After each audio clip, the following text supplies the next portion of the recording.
वालेकुम जी, welcome back to my channel. और ये देखिए, ये जनाब अभी तक सो रहे हैं। जब से युवान का स्कूल का एग्ज़ाम ख़त्म हुआ है ना, तब से उसका नींद ही नहीं खुलता। 10 बजे का पहले ये जनाब उठने का नाम भी नहीं लेते हैं। और मैं भी आज लेट से उठी हूँ। मुझे उठते उठते ना आज आई थिंक 9:30 के दरमियान वक्त हो चुका था। और ये रहा जी मेरा ईद का कुछ ड्रेस। मैंने सोचा कि आज ये सारा को पैक कर लूँगी, उसके पहले आप लोगों को ऐसे ही ऊपर ऊपर से दिखा दूँ। और ये रेड वाला जो ड्रेस है ना, ये माशाल्लाह मुझे इतना ज़्यादा पसंद आया है कि पूछे मत। बहुत ज़्यादा ये प्यारा सूट है। जब मैं ईद को पहनूंगी ना, तब मैं आपको दिखाऊंगी। उनके अलावा ये दो और मैंने सूट लिया है। ये हल्का फुल्का ही है, घर पे डेली यूज़ करने के लिए बहुत ज़्यादा अच्छा है। और कॉटन में मैंने लिया है क्योंकि गर्मी है, ओबियसली कॉटन तो मस्ट है, चलेगा ही चलेगा। और इसके अलावा मैं फटाफट से घर को क्लीन करती हूँ क्योंकि कुछ देर के अंदर अंदर अम्मी आ जाएंगी। एक्चुअली अम्मी आज मालदा आ रही हैं ईद के शॉपिंग करने के लिए, और मेरे इधर ही आएंगी, तो उन लोगों के आने से पहले घर पूरा क्लीन करते हैं। और आज शाम के बादे बादे ही मैं भी अपने ससुराल के लिए निकल जाऊंगी। बहुत लंबी छुट्टी के लिए मैं जा रही हूँ। आई थिंक 20-25 दिनों के लिए जा रही हूँ। ऐसे नॉर्मली अगर 5-6 दिनों के लिए जाती हूँ ना, कहीं भी जाती हूँ, तो मैं फ्रिज ऑफ नहीं करती। पर बहुत लंबी छुट्टी के लिए जा रही हूँ, हम लोग घर पे नहीं रहेंगे तो फ्रिज फालतू फालतू ऑन होकर क्या ही करेगा। इसलिए फ्रिज ऑफ करके जाऊँगी तो सारा फ्रिज पूरा अच्छी तरह से क्लीन करना है। और ये जो कारपेट है ना, इसे भी मैंने सर्फ के वाले पानी से भिगो दिया था ताकि ये भी फूल जाए। ऑब्वियसली ये बिल्कुल नया है क्योंकि मैंने फर्स्ट रोज़ा को ही इसे बिछाया था, और ये बिल्कुल भी गंदा नहीं हुआ था। फिर भी मैंने इसे क्लीन कर लिया ताकि मतलब सारा कुछ समेट के जाऊंगी। ऐसे ही फेंका हुआ रहेगा तो धूल मिट्टी पड़ेगा और कुछ नहीं। और युवान जनाब तो अभी तक सो रहे हैं। इतनी दफ़ा मैं उसे आवाज़ लगाती हूँ ना कि उठ जाओ उठ जाओ, वो किसी भी हाल पे उठने के लिए राज़ी नहीं होता। कभी इस साइड घूम के सोता है, कभी उस साइड घूम के सोता है, पर उठने के लिए राज़ी नहीं होता।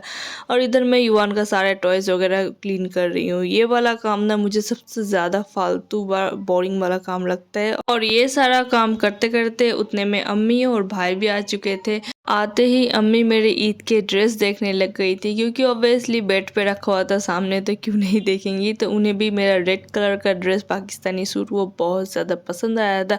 मुझे तो पसंद आया था, और अम्मी को भी बहुत ज़्यादा पसंद आया था। और ये है मेरा छोटा वाला भाई जावेद। ये युवान को इतनी दफ़ा उठाने की कोशिश कर रहा है, पर मजाल कि वो जनाब उठ जाए।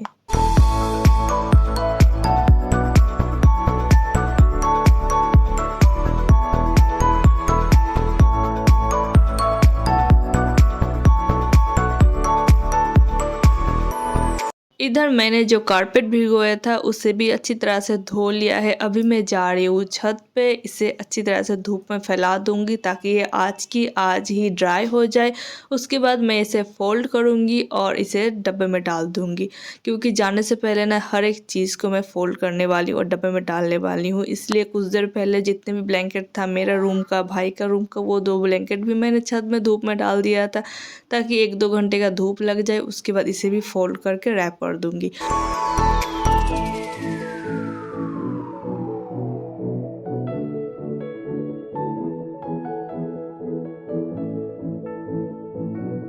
जैसे जैसे टाइम गुजर रहा है, मेरे ऊपर काम का प्रेशर उतना ज़्यादा बढ़ रहा है क्योंकि फ्रिज मेरा पूरा ही फुल है। सारा सामान निकालो, फिर फ्रिज क्लीन करो, और सारा सामान को फिर से फ्रिज में डालो, क्योंकि कुछ कुछ सामान कुछ ऐसा है कि फ्रिज के बगैर टिकने ही नहीं वाला।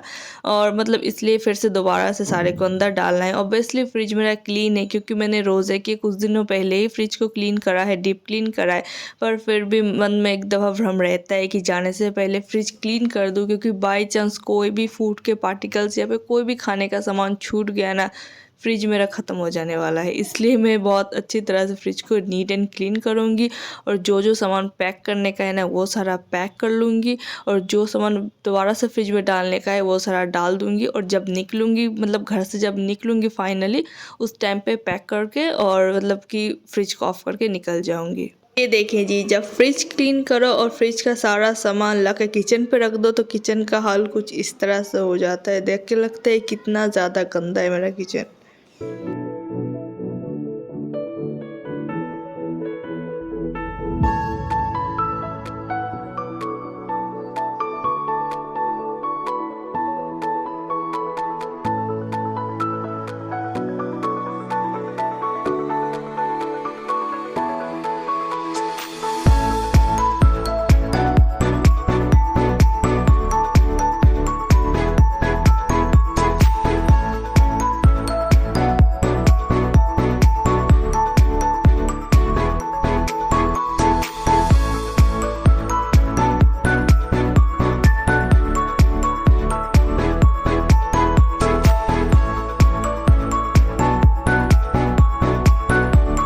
अभी दोपहर के 12 बजे के दरमियान वक्त हो रहा है और अम्मी और भाई वो दोनों 1 घंटे पहले ही निकल गए हैं मार्केट। छोटी वाली खलम्मी मालदे पे रहती है तो उनके साथ ही वो लोग मार्केट करेंगी। मेरा भी थोड़ा बहुत दिल था कि मैं भी ज़रा जाऊँ, घूमूँ, देखूँ। ऑब्वियसली मेरा ईद की शॉपिंग तो हो ही चुकी है, पर फिर भी मेरा दिल था जाने का, पर इतना ज़्यादा काम का प्रेशर है कि जाने का वक्त नहीं मिला, और जाती ना तो काम ये सारा धरा के धरा रह जाता। तो इधर मैं सारा रमज़ान के हवाले से जो डेकोरेशन करा था वो सारा भी समेट रही थी, क्योंकि ये अगर इस तरह से रख दूँ ना तो इसमें धूल मिट्टी पड़नी और ज़्यादा कुछ इसकी यूज़ होनी नहीं। इसलिए रमज़ान के हवाले से जो जो डेकोर आइटम मैंने मंगवाया था और जो जो मैंने यूज़ करा है वो सारा को मैं समेट लूँगी, उसके बाद ही जाऊँगी। इधर मेरा कारपेट भी सूख चुका था, 2-3 घंटे ही लगे थे, उससे ज़्यादा नहीं। ये बहुत अच्छी तरह से ये ड्राई हो चुका है। अब इसे मैं फ़ोल्ड कर लूँगी और इसे फटाफट से रैप करते हैं। और साथ ही साथ जो ब्लैंकेट वगैरह मैंने धूप में डाला था ना, वो सारा 1 घंटे पहले मैंने छत से ला लिया है। उसे भी मैंने रख दिया घर पे, जैसे ताकि वो थोड़ा सा रूम टेम्परेचर पे आ जाए। उसके बाद वो सारा को भी मैं समेट लूँगी। और मैंने ये सारा कुछ समेटने में ना भाई का हेल्प लिया था, क्योंकि इतना बड़ा बड़ा ब्लैंकेट मेरे अकेले से होने ही वाला।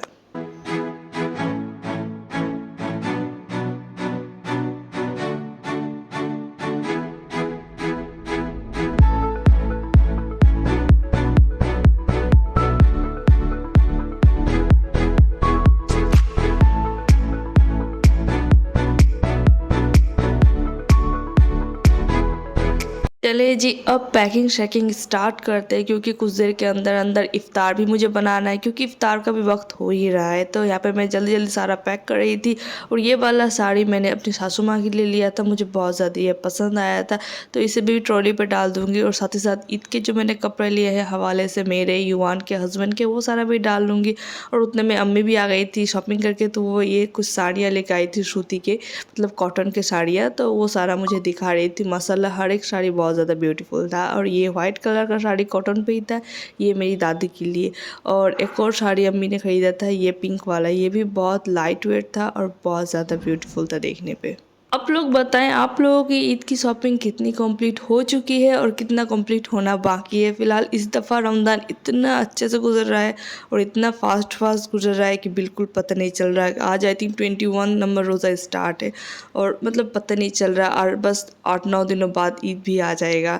तो फ़िलहाल इफ्तारी हम लोगों ने अपने रेंटेड अपार्टमेंट में ही करा था। उसके बाद जितने भी बर्तन वगैरह थे वो सारा समेटा, जो मेरे कपड़े वगैरह पैकिंग होना पेंडिंग थी वो सारा भी पैक सैक करा, और हम लोग वहाँ से निकल गए थे।